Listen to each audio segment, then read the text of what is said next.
New Zealand is a remarkable country. With little more than 4.5 million inhabitants and a surface area of 268,000 square kilometers, it is a little bit smaller than Japan or Italy.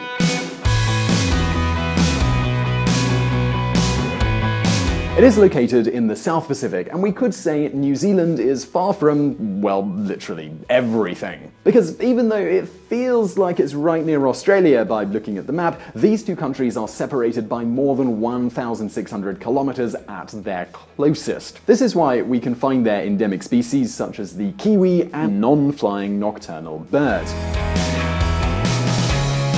Despite being such an isolated country, New Zealand has managed to become, following a rather unique model, one of the countries in the world that enjoys one of the highest standards of living. In this first video, we're going to tell you about some of the most striking keys to New Zealand's success.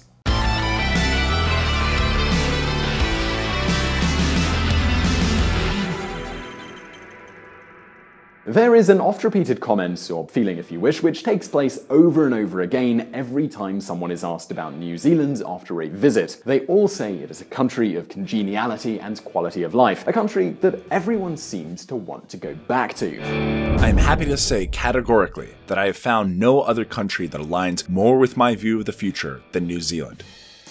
Peter Thiel. So, if something is for sure, it is that New Zealand is, above all, a welcoming, integrating country. So how about we look at a piece of evidence for that? Well, do consider this. 1 out of 4 of New Zealand's inhabitants has been abroad, and here, sign language is considered an official language. Their citizens certainly have plenty of reasons to be happy and more than satisfied. Further, New Zealand is one of the top 5 safest countries in the world, its economy is the 3rd freest on the entire planet, and according to the Doing Business ranking, it is the #1 country in the world when it comes to the ease of doing business. Yep, you heard that right.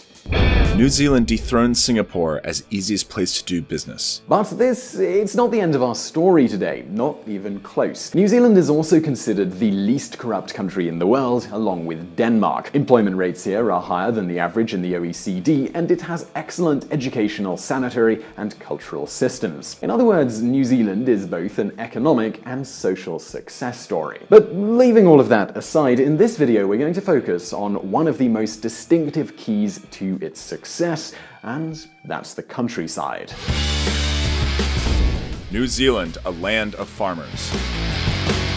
New Zealand is the only developed country where the primary sector has become more relevant in the last 3 decades. This sector represents today almost 7% of the country's economy.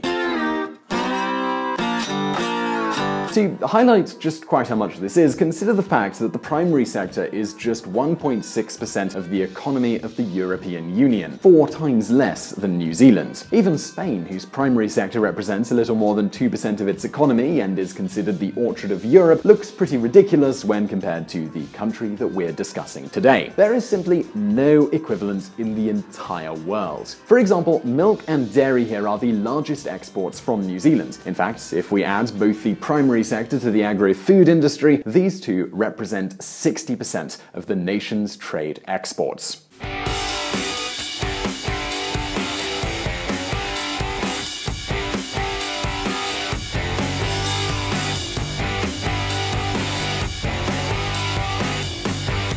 Could you have really thought this could be possible? That the countryside could be the main economic engine in a country with one of the best welfare systems and standards of living on the entire planet? It is, quite simply, rather amazing. The agricultural competition here is so high that they even managed to achieve this without having to rely on governmental subsidies. Consider the difference here.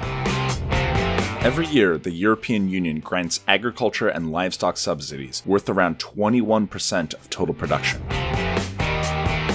In Spain alone, the European Union has foreseen that they will have to give $55 billion in farming support between the years 2014 and 2020.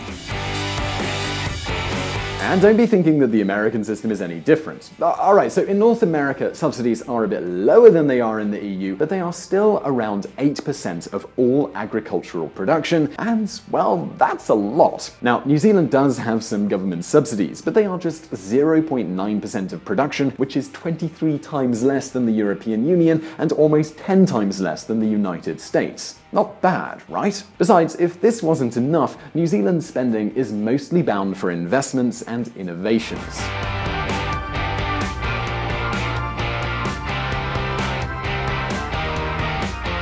As you can see, they save a great deal. But this, well, it hasn't always been the case. Rogernomics and the New Zealander farming revolution. In the early 1980s, almost 40% of farming income came from government subsidies. At the time, the national economy was the archetype of protectionism, and the system, well, it didn't exactly work. The economy of the country was going through a tough crisis. The public deficit was enormous, almost 10% of the national GDP. There was double-digit inflation, the external debt and unemployment kept rising, and the economy was in a state of stagnation. Now, in 1984, the economics minister of the recently elected Labour government, Roger Douglas, started an ambitious reform program known as Rogernomics. In this program, many areas of the economy were liberalized, and this included the primary sector. And these changes, they took place almost overnight. Price controls were eliminated, and most farming subsidies were removed.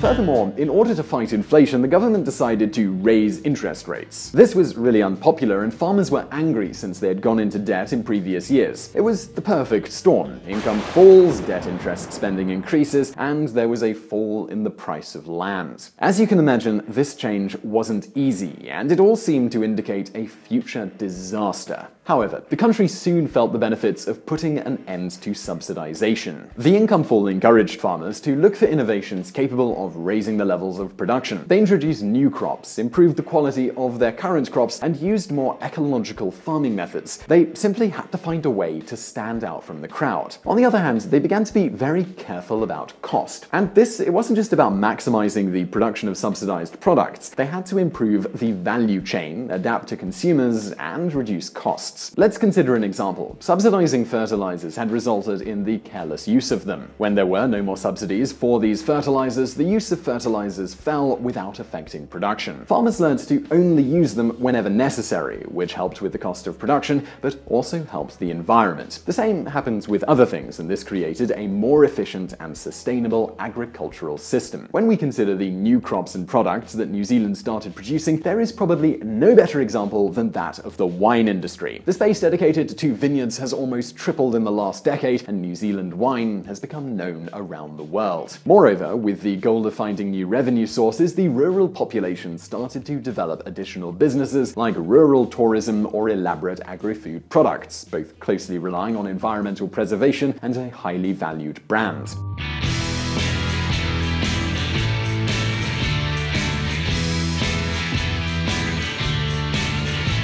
This meant that farmers started to commit to the protection of the environment. Now farmers realized that preservation of the ecosystem was also profitable in economic terms. The result of this, well, it was an incredible revolution. In the end, only 800 interests, 1% of all of them, had to close down. And in the next 20 years after 1986, the production in this sector grew by 40%. And pay close attention to that figure. Since the removal of subsidies, the primary sector has grown more than the rest of the economy. Between 1986 and 2006, the primary sector had sustained growth of 5.9% per year.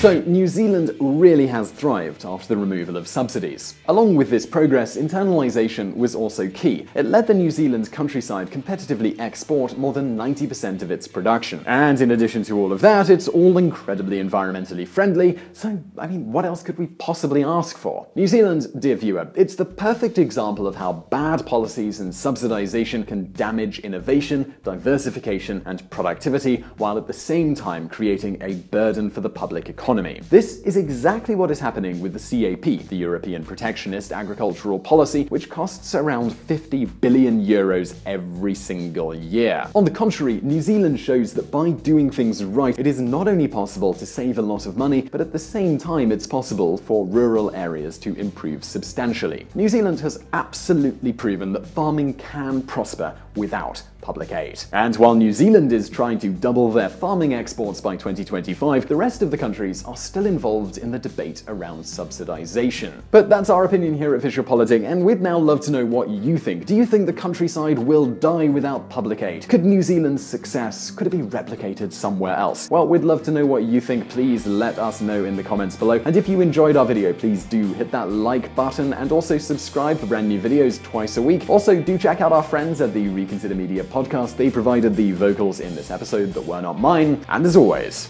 thank you for watching.